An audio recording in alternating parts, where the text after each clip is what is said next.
This is the Ohio AgNet from the voice you know at the News You Trust studio, sponsored by BASF and Veltima Fungicide, the proven #1 for the toughest corn diseases with long-lasting residual, when you need to be confident your fungicide will perform.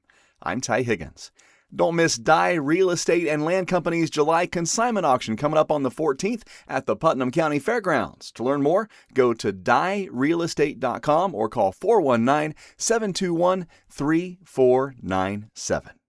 U.S. corn growers are the most productive farmers in the world, but even highly productive farms can lose global ground when they're forced to compete from a higher cost position. A new report from the National Corn Growers Association shows U.S. growers often pay more for major seed and crop inputs than their Brazilian competitors, in some cases double the price.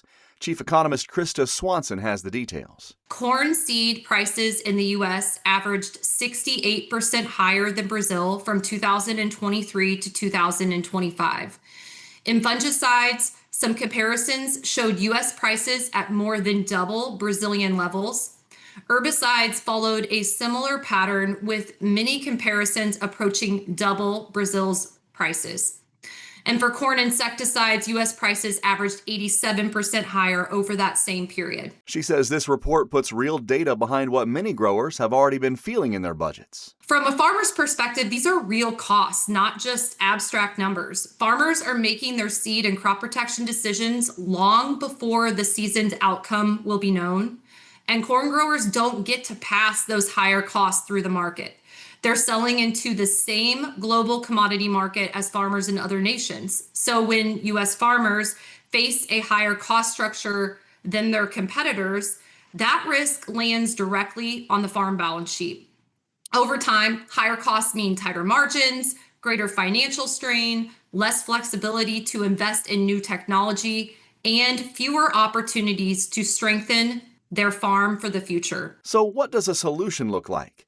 Krista dives into what transparency would mean across the industry. What we mean by transparency is a better understanding of what's driving those price differences. We can tell from some of the data that they're probably part of the reason is some differences in products, the types of choices there.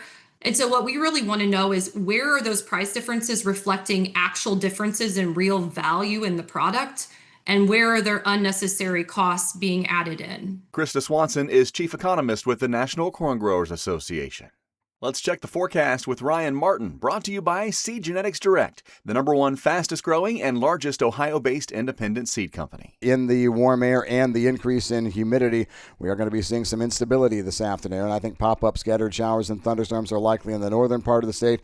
I won't rule out something early on today down in far south central, again from this disturbance that's been down in eastern Kentucky the past few days.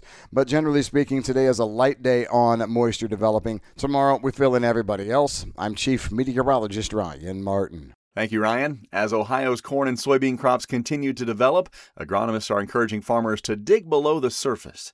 Instead of pulling plants, experts recommend carefully digging up representative corn and soybean plants to evaluate root development, nodal roots, seed placement, and early season health. Taking a closer look underground can help identify issues like sidewall compaction, seedling diseases, insect feeding, and nutrient deficiencies before they impact yield.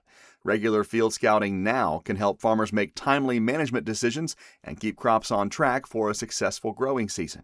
You can read more online now at ohioagnet.com.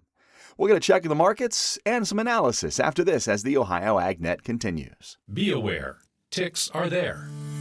As you head outdoors, remember to avoid tall grass, wear light-colored full-coverage clothing, and use EPA-registered repellent. Be sure to thoroughly check for ticks after you head in for the day. If you find any ticks, remove them carefully with tweezers and watch for symptoms such as fever, headache, or rash. For more information on ticks and tick bite prevention, head over to ohio.gov/ticks. If agriculture is your way of life, you need news you can count on. That's why Ohio farmers turn to Ohio's Country Journal, your source for the latest in crop updates, livestock insights, market trends, and the stories that celebrate country life across our state. Every issue keeps you informed, connected, and ready for what's next in Ohio agriculture. So don't miss a beat. Renew your subscription or sign up today at ocj.com/renew and grow with the publication built for Ohio farm families. That's ocj.com/renew. Welcome back to the Ohio AgNet. I'm Ty Higgins, and today's market analysis is brought to you by Louis Dreyfus Company. Excited to bring a brand new soybean crush facility to Upper Sandusky. Learn more about marketing your soybeans with LDC at 574-566-2113. July's precipitation in corn-growing states is the lowest in a few years. This month extremely critical for pollination, and it's not only leaning towards the dry side, but also with episodes of extreme heat. Yesterday, USDA announced sales of 472,000 metric tons of soybeans for delivery to China, 136,000 for 25-26, 336,000 for 26 and 27. At midday, corn lower by 3 3/4 to 4 3/4. The beans down 7 1/4 to 10 1/2. Wheat trading by 5 1/4 to 7 cents higher. Live cattle for August up 7 points at 237.70, and lean hogs for July 94.22 down 27 points. For the Ohio AgNet, I'm Ty Higgins. We'll see you down the road.